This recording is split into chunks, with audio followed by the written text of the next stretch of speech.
Hi, Theo. Welcome back. I am Stanford Chidge, and this is the Chelsea Football Fancast. We've been having a right old laugh tonight. Really enjoying it. Nothing like being top of the league to enable you to have a laugh. No, I find I can have a laugh without being top of the league with watching Chelsea. I just, No, I agree. It's great fun every week. Yeah. Don't believe a word I said. It's as funny and as enjoyable as this every week. It's wonderful watching Chelsea whilst Mourinho is manager. It isn't just the 90 minutes on the pitch, it's the whole time off it. Yeah. It's just comments the whole time. It's the funny things about the little horses, about the Jaguar and the L plates. Today about Pellegrini. Everything he says is hilarious. I'm actually quite enjoying watching you today on here. Actually, you're looking quite suave in your mauve jumper. Do you like it? I do, actually. Mauve. It's a bit more maroon. It's maroon. He's the maroon loon. He is really. Anyway, enough. This bit of the show, I should tell you, because we're just going to... Suave. Me and Jonathan will just hijack it away in some stupid surreality. Can I just say that Dave of Science has put, I'm officially starting a Twitter campaign to get Jonathan Kidd to sing at games. Yeah. Come on, Jonathan. I back that one. Totally back that one. Now, look, this bit of the show is called You're on CFFC, and it's basically where you get to tell us what you think about stuff. So it's not about us, it's all about you. And the way that you can join in is that you can be following us at Mixlr, mixlr.com/Chelsea-fancast. So, there we go. They woke up in the end. Well done, boys. If you don't want to do that, you can just email me during the week and you can get in a question there. And the email address is chelseafancast@gmail.com. There we go. And of course the best way to do it, which we find most entertaining, is when you Skype us. And you can Skype us by adding us chelsea.fancast. There you go.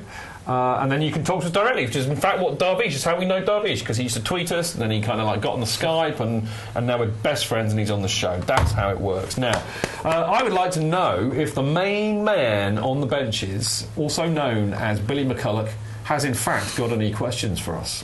I have today, Chidge, which is great. Now, you've already touched on this one, Jonathan, but Clive O'Connell in a roundabout way says, why do you never sing at matches when you love singing on the show? Oh, good question. Good question. Shall I answer it? Yeah. Where I sit, nobody sings at all. So if I was to be singing, it would be... I would be sticking out like a sore thumb. And I occasionally do, but I feel I have to put a pub singer's voice on to do it. Away matches, though? Away matches? No, I don't sing at away matches. But why not? Because at home games you sing because no one around you sings. It's true. You found me out at away matches. Well, because I spend all week singing and doing stuff to do with it. When I get to games, I don't want to lose my voice particularly. Can I hijack the answer? That's a different reason. Why didn't you give your real reason first? I know the real answer to this because unbeknownst to Jonathan, because we're relaunching the website this week. Jonathan's going to be in the, we've got a bit of a team section who we are. We've got a little. I'm going to give you a picture. No, I found one, mate. Did you find one? Yeah, I don't muck around, see, because I'm like that. But basically, I found Jonathan's website. Can I say what it is? JonathanKidd.com? Yeah, of course, anybody wants to go on there. JonathanKidd.com, and I was reading all about Jonathan. I found out things about Jonathan that I never knew before, and I actually know the real answer to this. And actually, to be fair to Jonathan, this is a serious answer. Jonathan has a lovely voice. We are absolutely privileged to have somebody who has such a lovely voice on this show. But Jonathan is amongst many other things, he's a very, very, very well used and well known voiceover artist in this country. If you listen to Talk Sport, I guarantee you that 60% of the ads that you hear on there, or the stings that you hear on there, are by Jonathan, and therefore Jonathan's voice is his main asset. So if when I go to a football match and I love singing, I scream my lungs out. And a number of times I come away from a match hardly being able to talk because I'm so absolutely true. But I don't get paid a small fortune to go and sit on the radio and do voiceovers like he does, so I can fully understand why Jonathan protects his voice. Thank you, Chidge. There we go. Wasn't that nice of me? Absolutely correct. Wasn't it? Yeah. Now I'm going to completely go around the other way and reveal live on air on the Chelsea Fancast that in fact I also found out on Jonathan's website that he was the first person ever to dress up as Stamford the Lion. I was indeed. It's true. Go and read his website. I think round of applause for Stamford the Lion. It's all true. I lasted 3 matches. I don't think he's been inside Bridget the Lion. I wouldn't fit in. No answer to that. Please, Chad, rescue us from a serious question. Right. question now from SPAS wants to know, although it's a brief debut, what are your thoughts on Mohamed Salah? We didn't even mention. No, we didn't. Who got asked that? I don't know who got Anybody and everybody. We'll all answer it then. I thought he looked totally not ready to be playing in the Premier League. Nervous. Personally, Harsh. I suddenly thought of Marin. No, I wouldn't go that far yet at all. But the first thing he did was have a few touches, start running, and got absolutely smashed off the ball by a fair challenge. He arguably should have scored. I don't want to criticise him yet, but I don't think he kind of looked like he was ready. Personally, I have it in my head that Ian Robben's debut was at home to Blackburn, and from about the same part of the pitch where Salah could have squared it to Schürrle and didn't, Robben could have squared it to Jobber and didn't, and took a shot himself. And I think on his debut he was just ready to impress. He was a bit eager to shoot. He wasn't really much of a team player, but then, as I said earlier on in the show, I think that Schürrle is the same sometimes. And I don't know, I just think that he was ready to impress. He got bullied with the ball a little bit, but I was quite happy with it. Jonathan? I think we've just come to the conclusion that in some instances players won't fulfil their potential. At the moment, Schürrle isn't doing it.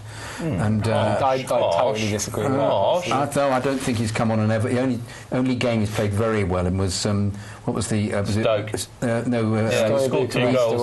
Not that one. The Stoke league. Bucharest. Yeah, that's right. Where he was absolutely excellent. But since then, I just find he's not getting enough games. You get out of a rhythm. I suppose that's true. But I mean, he was the go-to guy at the start of the season, and William has surpassed him definitely now. Brilliant. And that's what I mean about the progress. The other players, you need to get in and be. We always say we need to give somebody a season, but you don't really. You need I don't think Schürrle's played poorly, particularly with bar a couple of substitute appearances. I agree, but the standard of the team is so excellent that you just get left behind, and you've got to maintain that level of performance.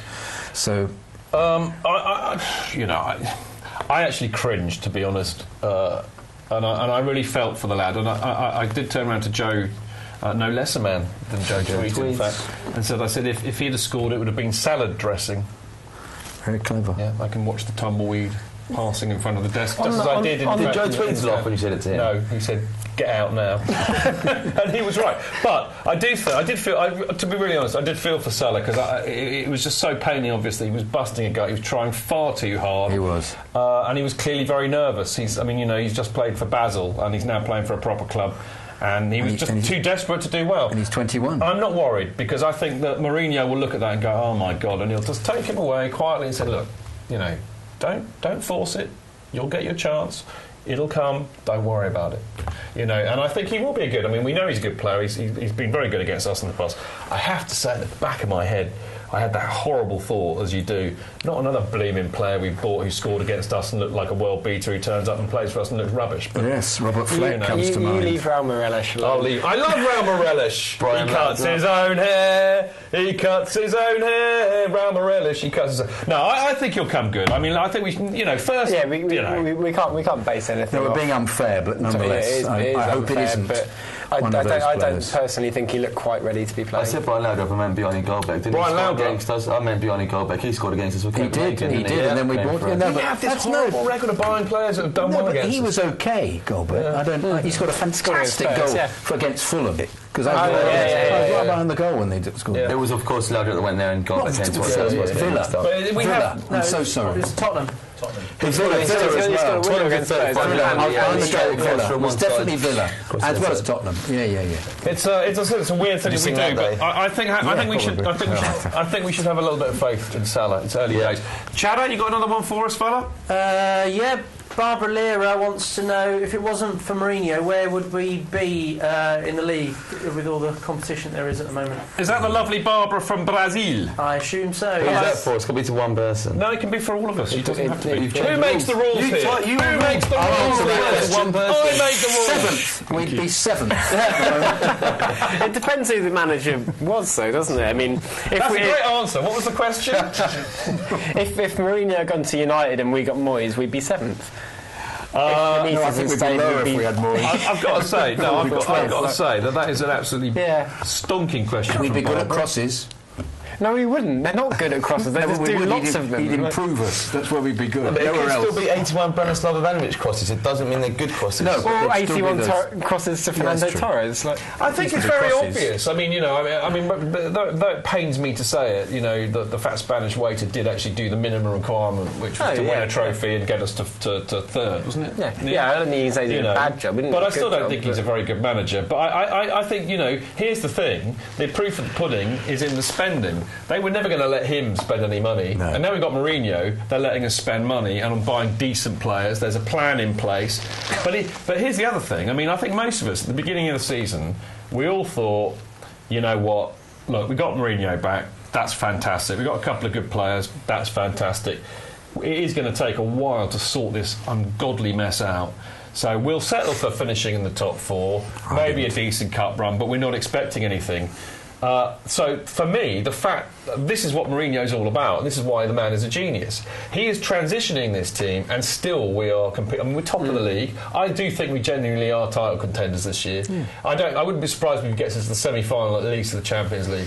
That is the mark of this guy. He is unrivaled in world football management. I think he did it all 3 years at Real Madrid. Got to semi-final. He got over there 2 out of 3 seasons as well, and he obviously won it into Milan and at Porto. There's no reason we can't get to semi-final. We should get to semi-final, and we should win the league. I've always said it'll be a disappointment. I'm sorry, it'll be a failure if we don't win the league, not a disappointment, because he's the only one that's won anything up there. He's done it 4 different countries.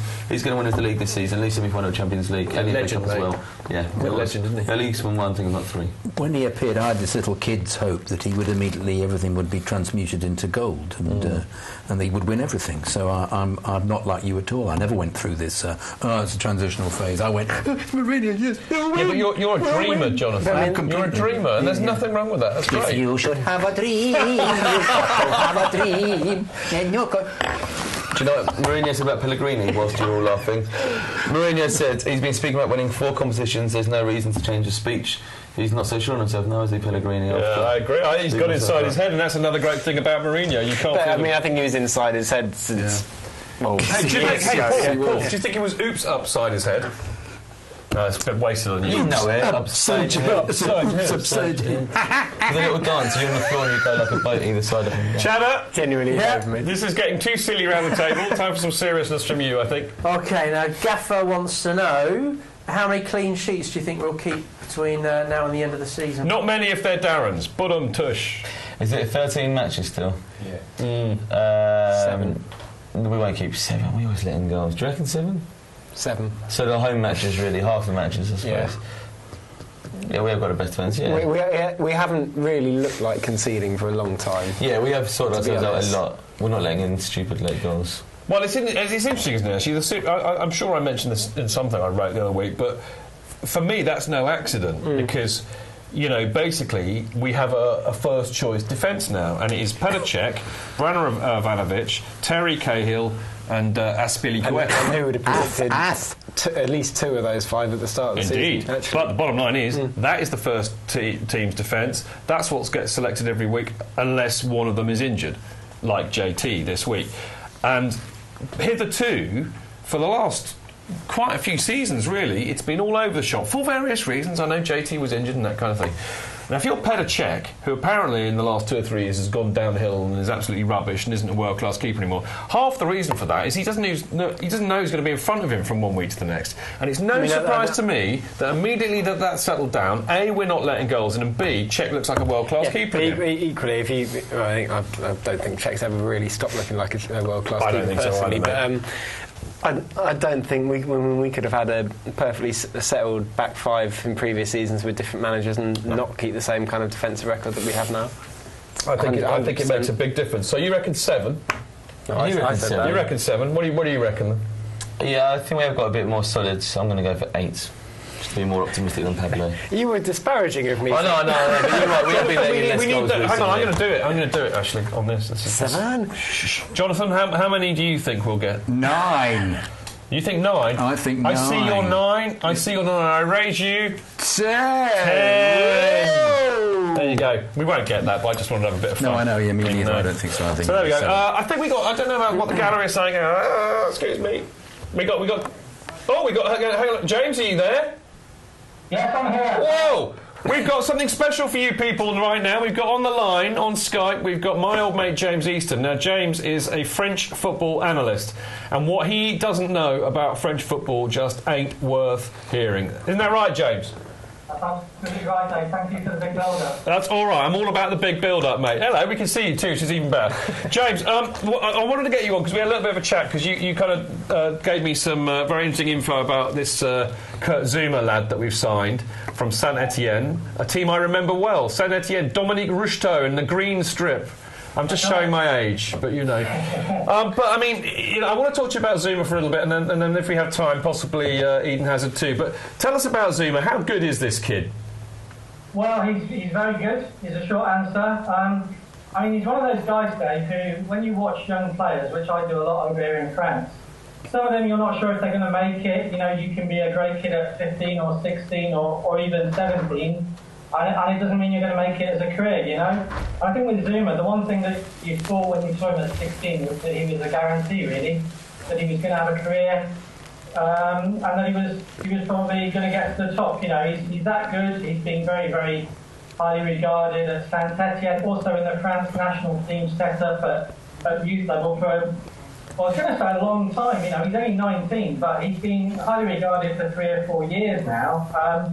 So he's very, very good. I mean, if you want to guide us to just how precocious he was, he made his debut for the Saint Etienne first team at the age of 16. Now, he plays centre-half, Dave. You know exactly the physical demands of that position. If you're picking a kid at 16 to play centre-half, it tells you something about his physical ability, his athletic ability, and really since then, he's been, you know, one of the most promising young players in France in any position, I'd say, over the last 2 or 3 years, you know. So the fact he's joined Chelsea, it's no surprise to people. It was really a case of when he'd get the big move to the Premier League, rather than if. So, yeah, he's a real big prospect. They reckon that Chelsea have been really smart. They kind of got in before all the other big clubs because they were thinking that, you know, I think United were sniffing around him, weren't they?